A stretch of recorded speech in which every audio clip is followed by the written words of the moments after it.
কোরআন তেলাওয়াত বন্ধ হলেই আগুন ধরে যায়। আসবাবপত্রের মধ্যে আগুন ধরে যাচ্ছে, যেটা কল্পনাও করা যায় না। ফ্রিজের ভিতরে আগুন ধরে যাচ্ছে, খাটের ভিতরে আগুন ধরে যাচ্ছে, তোশকের ভিতরে আগুন ধরে যাচ্ছে। এর আসল রহস্য কি? সাম্প্রতিক সময়ে চুয়াডাঙ্গায় একটি বাড়িতে কোরআন তেলাওয়াত বন্ধ হলেই আগুন ধরে যায়। এর আসল রহস্য কি? কোরআনুল কারীম হচ্ছে আমাদের জন্য হুজ্জা।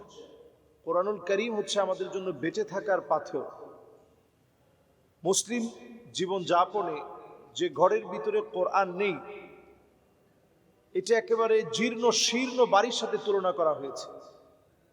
কোরআনুল কারীম আপনার ঘরের মধ্যে যখন থাকবে, নানা রকমের বিপদ বালা মুসিবত শয়তানের কুমন্ত্রণা থেকে আল্লাহ রাব্বুল আলামিন হেফাজত করবে। বাইতুল খারাব হচ্ছে ওই ঘর, যে ঘর কোরআনুল কারীমের তেলাওয়াত শূন্য ঘর। প্রতিদিন কোরআনুল কারীমকে তেলাওয়াত করেন, 10টা আয়াত হলেও পড়ার চেষ্টা করেন। কোরআনুল কারীমের 10টা আয়াতও যদি আপনি তেলাওয়াত করেন, এটা আমার আপনার মুক্তির পাথেও হতে পারে, একটা আয়াতও হতে পারে। যেমন এই শেষ জামানার ফিতনার সময়ে দাজ্জালের ফিতনা থেকে বাঁচার জন্য সূরা কাহফের প্রথম 10টি আয়াত পড়ুন, যেটি আপনাকে রিজিক হিসেবে, খাবার খেলে যেভাবে আপনি সুস্থ থাকেন, শরীরে শক্তি যোগায়, এই 10টি আয়াত আপনার শরীরে শক্তি যোগাবে। এই জন্য এই আয়াতে কারিমাগুলো তেলাওয়াত করা। চুয়াডাঙ্গায় যে ঘটনাটি ঘটেছে, এটা হতে পারে এরকম কোনো ব্ল্যাক ম্যাজিক, কালো জাদু করার মধ্য দিয়ে এই ঘরে ক্ষতি করার চেষ্টা করা হয়েছে। যেই ক্ষতি নেবানোর জন্য কোরআনুল কারীমের তেলাওয়াতই যথেষ্ট। কোরআনুল কারীমের এই তেলাওয়াত যুগে যুগেই নবী আলাইহিস সালাতু ওয়াস সালাম থেকে প্রমাণিত মহাসত্য।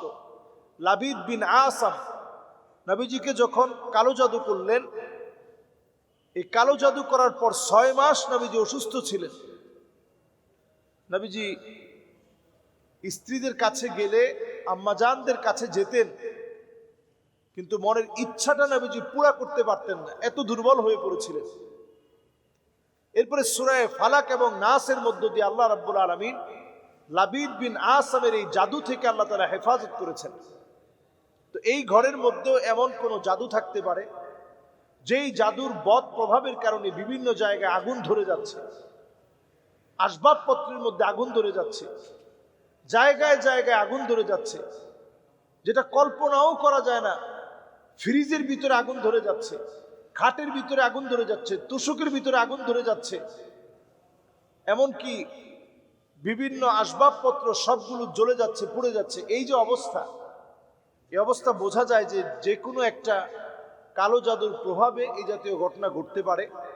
এক্ষেত্রে কোরআনুল কারীম আপনারা তেলাওয়াত ছেড়ে রাখুন, সূরা বাকারা তেলাওয়াত ছেড়ে রাখেন, নিজেরা পড়ার চেষ্টা করেন, আয়াতুল কুরসি প্রতিনিয়ত পড়েন, আমল করার চেষ্টা করেন।